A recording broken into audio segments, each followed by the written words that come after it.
আজি ৰাজ্যৰ 5টা লোকসভা সমষ্টিৰ প্ৰথম পৰ্যায়ৰ ভোটগ্ৰহণ।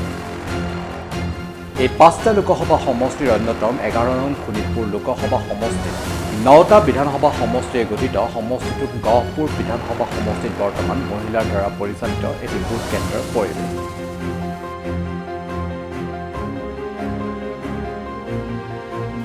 বৰ্তমান 198টা ভোট কেন্দ্ৰত চলি আছে ভোটদান প্ৰক্ৰিয়া।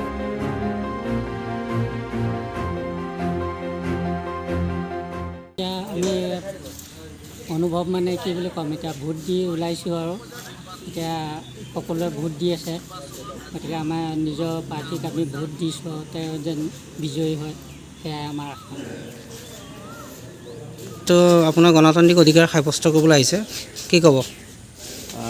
আমাৰ যিটো গণতান্ত্ৰিক অধিকাৰ আমি সাব্যস্ত কৰিবলৈ আহিছোঁ, আমি প্ৰায় 7:30 বজাৰ পৰাই ইয়াত লাইন পাতি ৰৈ আছোঁ।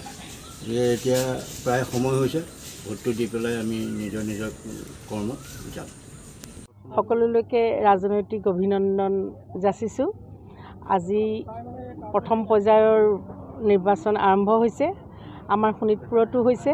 আমি গহপুৰ সমষ্টিৰ আমাৰ এয়া কল্যাণপুৰত আমি আছোঁ। গতিকে খুব সুন্দৰভাৱে ৰাইজৰ সহযোগিতা হৈছে। সকলো ৰাইজ এতিয়ালৈকে আমাৰ বৃহৎ লাইনো দেখা গৈছে, মানে ৰাইজ পূৰা সচেতন ভোটাৰ ক্ষেত্ৰত। গতিকে নিশ্চয় ভাল এটা ৰাইজে ভোটদান কৰিব বুলি আমি আশা কৰিব পাৰোঁ। আৰু বতৰ অকণমান বেয়া হৈছিলে যদিও এতিয়া সুন্দৰ এটা পৰিৱেশ হৈছে, ৰাইজে কষ্ট নোপোৱাকৈ। মই সকলোলৈকে শুভেচ্ছা জ্ঞাপন কৰিছোঁ। হয় হয় হয়, মই এতিয়ালৈকে প্ৰায় 30টামান ভোট কেন্দ্ৰ গৈ আহিলোঁ, আমাৰ এইপিনে আমতলা চামতলা কৰি পেলাই। সকলোতে ৰাইজৰ বৃহৎ মানে লাইন চলি আছে।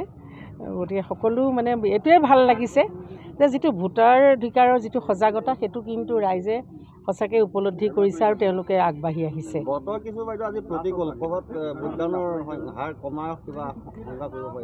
নাই নাই, সেইটো হ'ব নালাগে, কাৰণ এইটো ৰাইজৰ যিটো হেৰি দিছে, আৰু ৰাইজ আজিকালি সচেতন। তেওঁলোকে জানে যে মানে 4 বজাৰ আগত আহিব লাগে, আহি পেলাই লাইনত এনেকুৱা ধৰণে বহুত সচেতন ৰাইজ। তেনেকুৱা বাধা নহ'ব বুলি, আৰু বিশেষকৈ স্কুলবিলাকত যিহেতুকে চেণ্টাৰ আছে, স্কুলবিলাকত আজিকালি সুন্দৰ স্কুলৰ পৰিৱেশবিলাক হৈছে। স্কুলবিলাকত ৰাইজে বৰষুণত নিতিতাকৈ থাকিব পৰা ব্যৱস্থা আছে। গতিকে সেইটো হ'ব নালাগে বুলি আমি ভাবিছোঁ।